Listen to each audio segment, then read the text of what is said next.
I've definitely grown up my whole life thinking that the way that you burn fat is by running. I mean, this is what most people think, right? They think you want to burn fat around here, the belly fat, the best way to do is go for a run. And a lot of people have very little luck with that and end up beating themselves up. So to close off on this conversation, I'd like to hear your take on that. You need to think about fat loss in a broader approach than most people give it to. Which is to say, when you say fat loss, let's get specific. What we're meaning is we're losing fat, and ideally we're preserving muscle. That's what we typically want. Okay. We're also talking about losing fat so that it stays off as long as possible.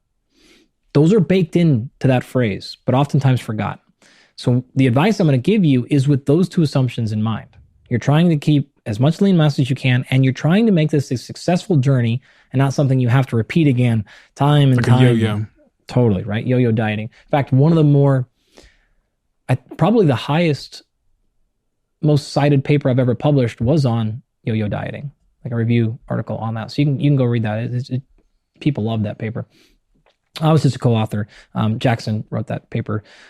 So credit goes to Jackson for that. But making sure you're paying attention to say, with those parameters in mind, how do I lose weight?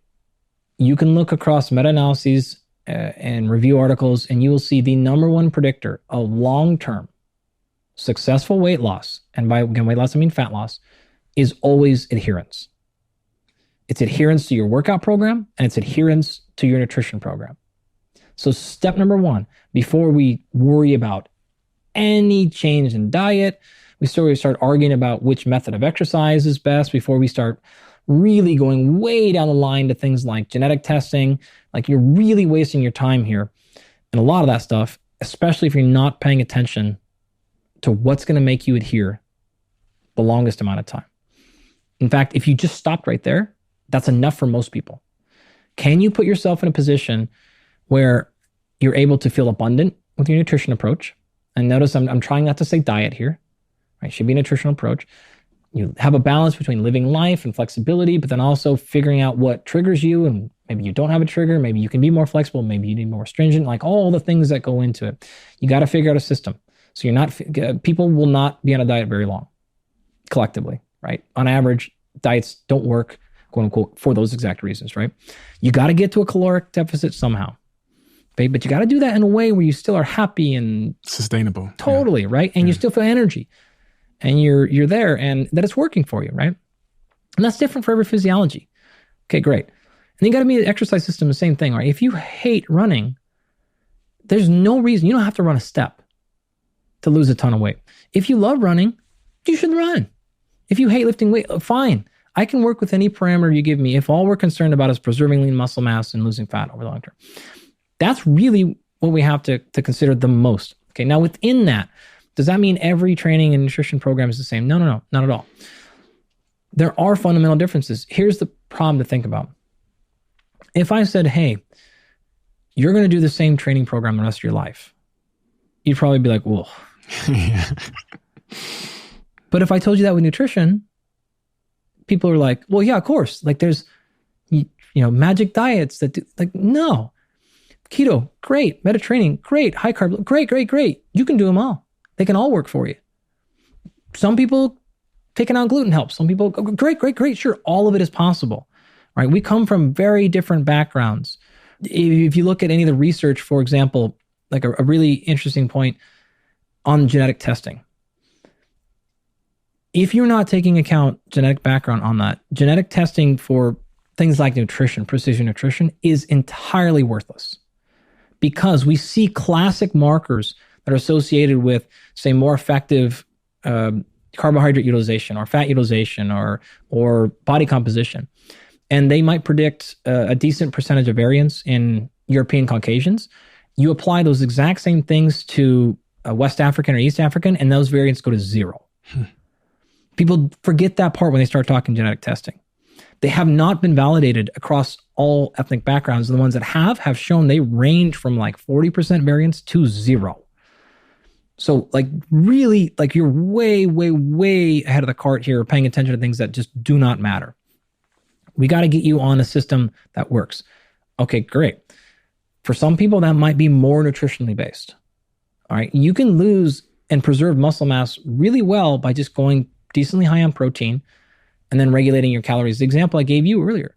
You want to go more carbs, less fat? Great. You want to do the opposite? Like we can play those levers. No problem. All right. What's your problem though? Oh, I struggle with cravings. Okay, great. Oh, I struggle with hunger pangs. Okay, great. I struggle with, okay. Well, then we're going to make those decisions based on more of this, more of that, based on like, where's your pain point? What's your problem? I struggle with okay, great. I have to, now we're personalizing, now we're individualizing it based on things that are going to matter orders of magnitude more than other things that I've just talked about, right? That stuff will trump it. Exercise, the same thing. Maybe you hate exercise. Okay, great. Maybe we can get you to walk a few times a day and we'll get most of our fat loss through nutrition. Maybe the opposite. You love training, but man, you just struggle to eat whatever or not eat something. All right, great. Maybe we'll play the game more with, willpower. We'll push the pace on our exercise. High intensity, fine. Low intensity, fine. Weights, great. Cardio's great. Surfing, great. Like don't zone 6, I don't care. All of it can be done. Okay. Some of the foundational things that tend to be consistent for those two things on most people is you need to make sure protein is adequate. Hard to maintain muscle mass with lower protein, especially if we're going hypocaloric. So keep protein high. You want to do something revolving strength training at least once a week for the same exact reasons. Something that makes you burn a lot of calories, long duration, high intensity, either way. That's all you really have to do. If you can do that stuff consistently, over time, you're going to get there. You're going to be just fine. Where we see problems are people that put themselves into positions of scarcity. What do you mean by scarcity for anyone that doesn't know that? Depriving themselves of something. You feel like you never get to do the thing you want to do. And this is a psychological thing, right? Totally. Which causes the yo-yo effect. Which causes the problem of consistency and adherence over time, right? So making sure you do that. I personally have some go-to standards I like to do. I'll happily share that with you. I tend to like to have a decent balance between kind of our anaerobic strength training, high heart rate stuff, and our more steady state, longer duration stuff. So if someone's going to be able to work out 3 times per week, I'm probably doing one thing where we're going long duration, call it a hike, call it a swim, call it a run, whatever we can do. And then the other 2 days, I'm probably doing a combination of lifting and then probably finishing with some high heart rate thing, right? So we'll do like a little bit of strength and hypertrophy, muscle growth work, and then we'll do a circuit or an air assault bike or some sprints or like what can we get you into is like really, really hard. If I can get you in an environment where you're working out with some other human, I love that. Is there any reason why you do the strength first and then? Absolutely. That's a great question. If you do strength training before endurance work, your strength training will not compromise your endurance. In fact, sometimes it exacerbates it. If you do your endurance first, you're going to be more fatigued and you're going to lose strength, and so you'll have worse performance in your strength training. What's the most important thing we haven't spoken about? If there was one more thing you could add of all the things you know that would allow Jennifer, who's a 34-year-old single mother, or Dave, who's a black cab driver in London, the average person. I think it is exciting what's coming in the world of human health. And I think it's helpful for people to know that stuff, because a lot of the challenges we're facing are going to get worse. We have things that are going to be possible pretty soon. Kind of the stuff I'm talking about, this idea of precision exercise, precision nutrition. It's not really available to many people. Too expensive, etc. We're going to cross those barriers pretty soon. We are working on a project right now called the Human Digital Twin. So this is a combination of a couple of my companies, so the sleep company, Absolute Rest, our blood work company, Vitality, Blueprint, Springbok. There's another company called Axioforce that actually has 4 sensors in your shoe. And we can see early changes potentially in gait. So how you're walking, which could potentially, and research is needed here, but potentially be early signs of Parkinson's development, neurological disorder. So we'll see this in gait before we'll see this in symptoms. companies that are involved in this entire thing. We can take all those data, we're actually doing this right now, put them together and make what's called a digital twin. This allows us to make your physiology. And so from our perspective of vitality, we've got all your blood work and molecular biomarkers. From absolute rest, we've got your sleep. We've got your movement patterns. We can actually work with another company to watch you physically move and do that stuff. We can take your physiology and upload it. Then from there, we can run endless simulations of combinations of nutrition and training and supplementation, medicine, movement, daytime patterns, sunlight, water, all those things, and figure out really quickly how you're going to respond the best for whatever outcome we want. It's not ready at all right now. But we're actually, again, running it right now. We'll have our first cohort done probably in the next week or so. Yeah, really, really soon. I don't know how well the model is going to be the first time through it. I don't know if our group's going to be the best at it. It doesn't matter. But this is clearly going to be something the world is capable of. As we get better at being human sensors, and we can bring those data in, we're going to be able to deploy things like this and say, hey, this is most likely to work for you. The digital twin is already being used for like the heart. It's in place. We have the digital twin of the kidneys is as well. The lungs are coming soon. The heart is coming pretty soon. There's lots of groups. I'm not involved in any of those projects, but it's coming on board. So the ability to not have to guess anymore, and most importantly, try. I tried this for 6 weeks. It didn't work. I tried this for 9. That's going to go away really fast. Great. You still have to go do all the work. The technology won't work out for you. Well, we have some stuff that'll do that too. What's the cost though? Like when you were saying all of that, I go, do you know what I mean? We spent the entire length of human history with one, maybe arguably two singular goals. One of them at the core was stress reduction. That was what we're after, right? You create communities so you're safer. You create homes so you're environmental. And you create agriculture so we're food. And we all wanted to reduce the stress thing, right? We didn't call it that, but that's what it was. And then we got to the year 2000 or so and we realized, oh, fuck. Maybe that was the wrong target. I saw on your bookshelf at home, there's a book called The Comfort Crisis. Oh, yeah. And that just flashed in front of me as you were saying that. Yeah, shout out. Michael, it's a great book. When we have astronauts come back from the International Space Station, getting people to live on Mars, it's a bit of a rocket problem, but it's a bigger physiology problem. And this HDT project we're on is part of the people we're working with is Cody Burkhardt, who runs Human Works at NASA. Figuring out that line of going, hey, you don't want to release stress. If you do, like what happens when we send people up to space, because there's no gravity, your physiology tanks really quickly, right? They come back, oftentimes astronauts come back and they can't physically walk for a few days, right? Because in that case, that aspect, now other aspects of stress are way up. But we've lost some of the core tenets that it means to be human, and we are not ready for that. We are not ready at all to be able to be told, oh yeah, run this scan, and here's the exact combination of life you need to run. Not even counting the ethics behind all that. Like the ethics of genetic testing alone are really, really interesting, to say the least. The ethics of doing something like that, we have not thought through this stuff, right? And collectively, we.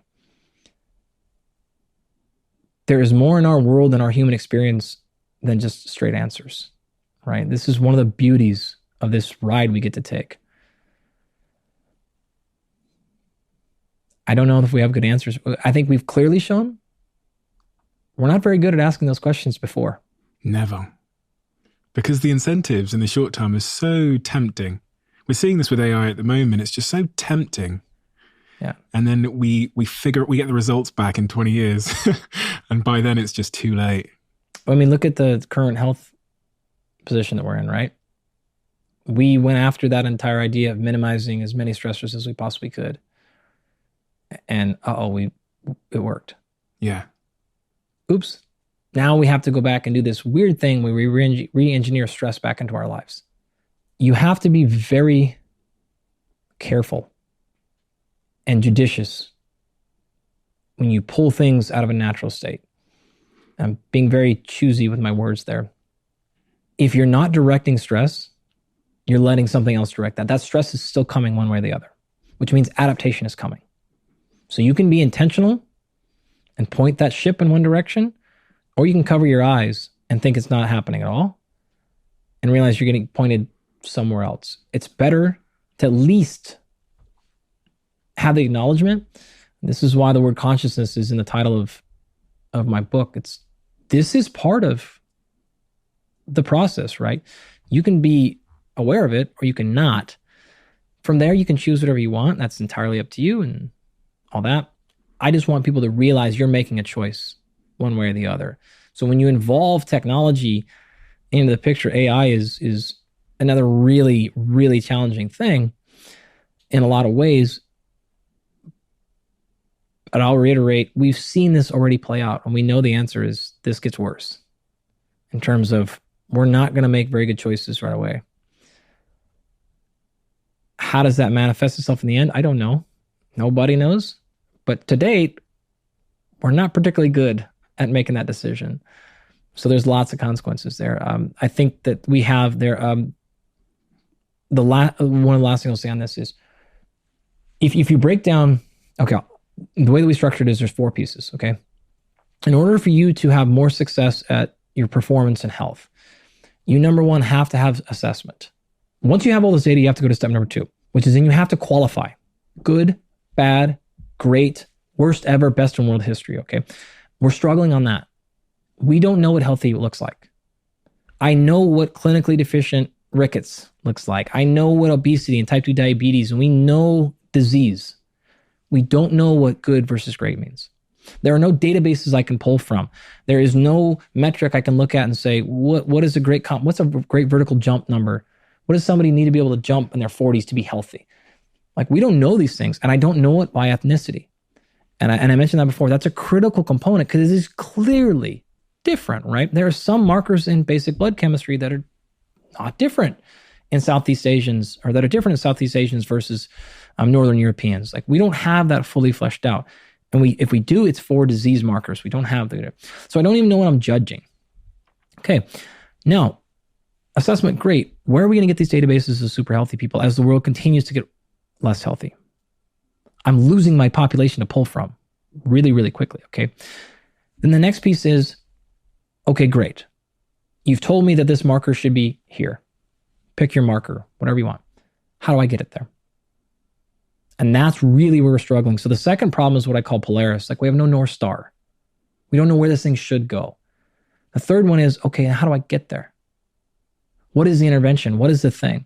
That's where I actually think people in my field are going to not only maintain, but increase their value, such as like personal coaches, physical therapists, athletic trainers, people that are going to, nurses, because you might have an AI that can come in and run something and say, great, your numbers are here and our metrics say you should be here, and then you should go do X. I want somebody there with me. I want a human taking me through X. That's going to feel better because we don't know. There's almost no data on, okay, great. Well, what is the optimal training for that marker? What is the optimal nutrition? Or that is really, really limited. So we have to rely on expert. We have to rely on people that go, I know the evidence base, but then also in my experience, I'm thinking about this way. If you were an NFL quarterback and you tore your ACL and we ran all that stuff on you, you would still come back and go, oh, great, there's a coach over there who's actually run people through ACL recoveries on 15 starting NFL quarterbacks. Like, what's it going to cost? You're hiring that person, right? Because like, you've done it before. Fantastic. Like, the budget doesn't matter at that point because the person's actually done it and they will be there. Fantastic. I really feel like our field is going to increase in the value because of that. They're going to want to say, okay, awesome. The numbers came out on this. The AI told me this, there. You've done it before, yeah? Done it a lot? Great. I trust you the most. I want you by my side. I want that companionship. As we lose more and more connection to other people, it's my biased opinion in my field that like, this is a great place where people want someone there. Online coaching is great. That's fine and all that. But you're seeing actually already a premium coming on like, I want to hire an in-person trainer. Can you give me that person? Where like the boom was the opposite for a while. And now it's already swinging back where people would rather have somebody there in person for all those reasons. So that is, I think, an incredibly interesting challenge. But that's the way to think about it. That top one's going to get better. Lots of problems. But what are we comparing against? And then what do we do about it? That's going to be the real trick. What you just listened to was a most replayed moment from a previous episode. If you want to listen to that full episode, I've linked it down below. Check the description. Thank you.